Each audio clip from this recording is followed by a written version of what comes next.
बरौदा, खेरिया, तिवारीपुरा, बिजौलीपुरा, भटपुरा, दतेरा, छिचावली, मिरगान, घोरगान होकर के गंजरामपुर से इधर साइड से आओ तो तिगड़ा का पुरा, इबिलिया, छोटी लालौर, बड़ी लालौर और आपका रावलखंड का पुरा, मुकुंदीपुरा, सामले सिंह का पुरा, गंजरामपुर, देवी सिंह का पुरा, मीरपुर और अब बिसंगपुर में पधारे हैं। ऐसे करके आज 28 दिन हो गए हैं और 3 महीने चलेंगे अभी पैदल। 3 महीने गांव-गांव जाकर के। और इस यात्रा का उद्देश्य क्या है, ये यात्रा क्यों निकाली गई है, इसकी बताने के लिए आपको हम सब यहाँ इकट्ठे हुए आज बिसंगपुर की धरती पर।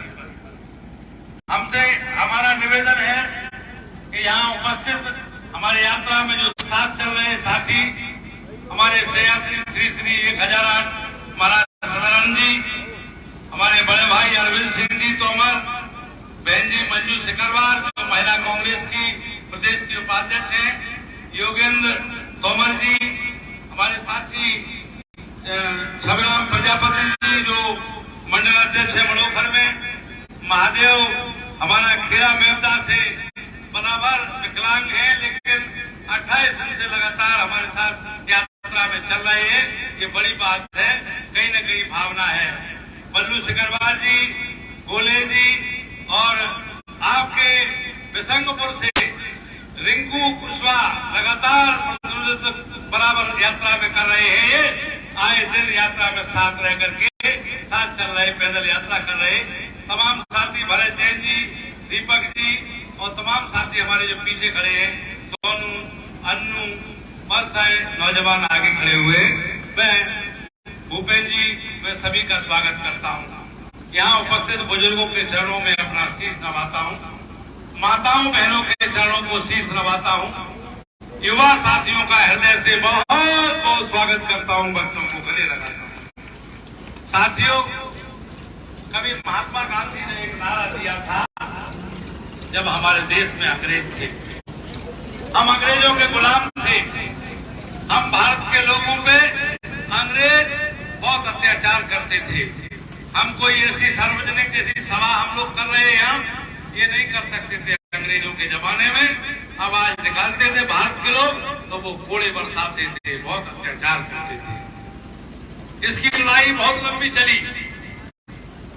आप समझो कि 200 वर्ष अंग्रेजों का शासन रहा और लगभग 1885 से लेकर के 1947 तक लगातार लड़ाई चली। उसमें 7.5 लाख से भी ज्यादा लोग इसी कांग्रेस के झंडे को लेकर के जब अपने प्राण भारत मां के लिए दे दिए तब ये देश आजाद हुआ है, तब भारत मां आजाद हुई है। तब गांधी ने 1947 से पहले एक नारा दिया था, अंग्रेजों भारत छोड़ो, और 14 अगस्त 1947 को अंग्रेजों ने भारत छोड़ दिया और इस देश की सत्ता भारत के लोगों को दे दी। आज विडंबना क्या हो रही है, हम आजाद हुए 75 साल हो गए, लेकिन आज देश में महंगाई चरम सीमा पे हो गई, बेरोजगारी बढ़ गई, भ्रष्टाचारी बहुत है, किसानों की हालत बहुत बदतर है।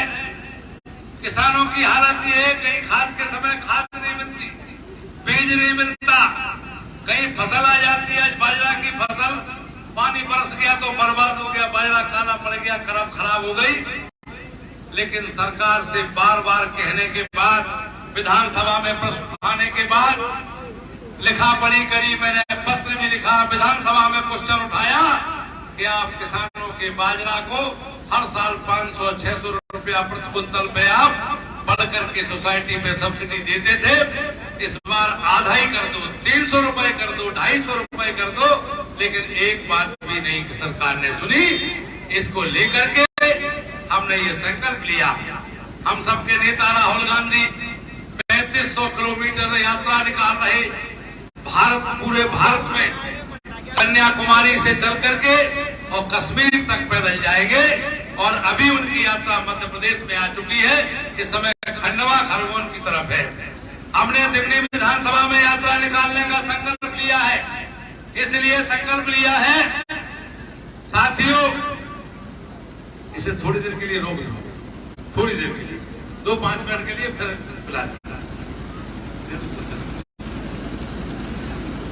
मेरा साथियों आपसे कहना है कि राजा हो चोरी करे न्याय कौन सो जाए। आपने हमको विधायक बनाया है विकास के लिए, आगे बढ़ाने के लिए।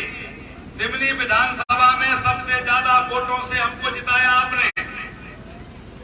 लेकिन मित्रों, आपको मैं आज ये बताने आया हूं कि सरकार भारतीय जनता पार्टी की है, केंद्र में भी है, राज्य में भी है। हमने इन 2 सालों में सबसे ज्यादा पत्राचार किया।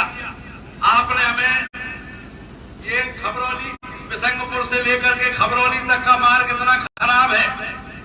एक रोड आपने यहां से दिया था हमको, खेड़ा, मीरपुर से खेड़ा मेवता के लिए कहा, गंजरामपुर से मुड़िया खेड़े के लिए कहा, बिशंगपुर से एक मार्ग और दिया, मुझे ध्यान नहीं आ रहा, मेरे पास लिखा पड़ी है उसकी। तो मेरा कथन ये है कि विकास कार्य के लिए चाहे सड़क हो, पुलिया हो, पुल हो, नाला हो, गांव में खरंजा हो, स्कूल हो, अस्पताल हो, बिजली हो, पानी हो, ये सारा का सारा काम जनता के लिए होता है। हमने जब माताओं बहनों का स्वागत कर रही बहन मंजू से करवा, तालियां बजाएं जोरदारी से, तालियां बजाएं सभी माताओं बहनों का स्वागत। 50% आबादी इन्हीं की है भाई। बुजुर्गों, साथियों, हमारे ध्यान रखो, 50% आबादी माताओं बहनों की। बहुत बहुत धन्यवाद, जोरदार तालियां बजाएं माताओं बहनों के लिए।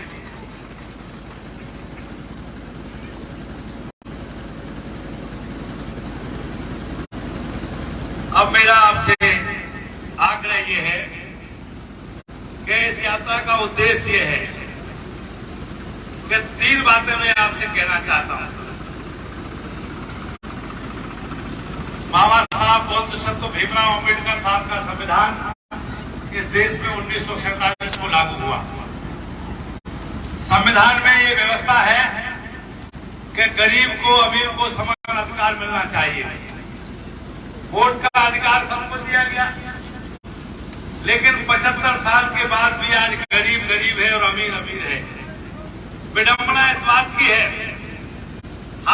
हमारा कहना यह है कि भारतीय जनता पार्टी के नेता आएंगे तो वो कांग्रेस की बुराई करेंगे, और कांग्रेस को नेता आएंगे तो भाजपा की बुराई करेंगे।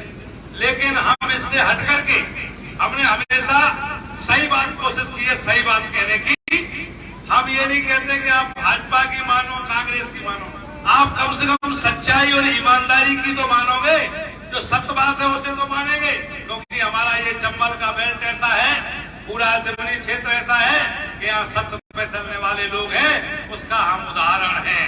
अगर आप सत्य नहीं होता, आदमी ईमानदार नहीं होता यहाँ का, तो हम जैसा आदमी विधायक नहीं बनता। आपने सच्चाई को समझा है।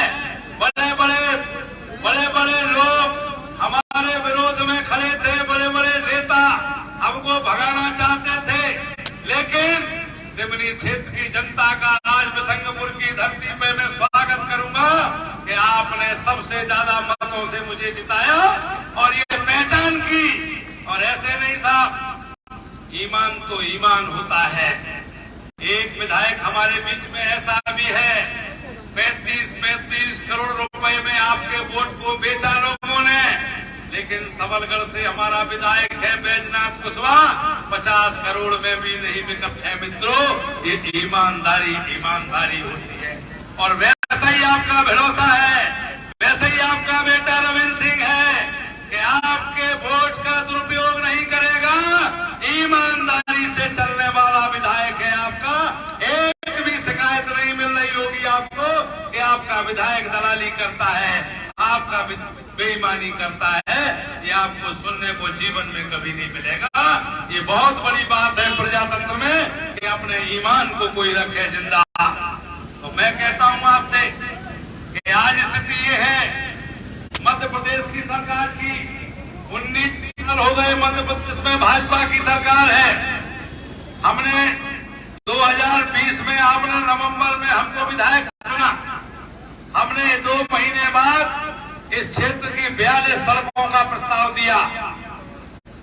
तो उसमें पुल थे नदी के, और उसमें 12 स्वास्थ्य केंद्र थे, और पशु चिकित्सालय थे, और 4 महाविद्यालय थे।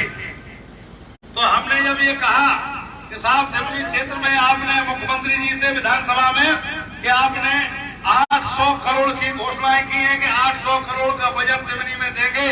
आपने 2020 के चुनाव में घोषणा की, 2018 के चुनाव में घोषणा की, आपने 2013 के चुनाव में घोषणा की, लेकिन 2013 से लेकर के आज 2022 आपने कितना बजट दिया, जरा अपना खाता खोल के देखिए।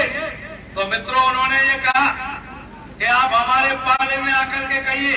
तो हमने 42 रोडें दिल्ली की जो थी, जिसमें खबरौली बिशंगपुर खबरौली मार्ग, आपका वो बताया जो मीरपुर से खेरा मार्ग जो एक शहर निकला हुआ है, गंजरामपुर से मुड़िया खेरा, एक मार्ग और है जो मेरे पास फाइल में सारी चीजें हैं। 42 रोडों का मैंने विवरण दिया, जिसमें 1 किलोमीटर, 1.5 किलोमीटर, 2 किलोमीटर और ज्यादा से ज्यादा 3 किलोमीटर उसका नापतोल हुई, उसका बजट बनाया सरकारी कर्मचारियों ने। बजट बना करके जब हमने प्रस्ताव दिया तो पीडब्ल्यूडी मंत्री ने लिख करके भेजा उस पर कि बजट के अभाव में ये आपके पत्र को वापस किया जाता है।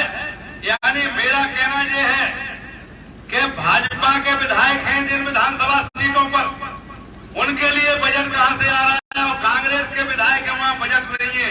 बैजनाथ कुशवाहा के लिए बजट नहीं है, अजब सिंह के लिए बजट नहीं है, राकेश मावत के लिए बजट नहीं है, और रविंद्र सिंह तोमर तिवारी के लिए बजट नहीं है।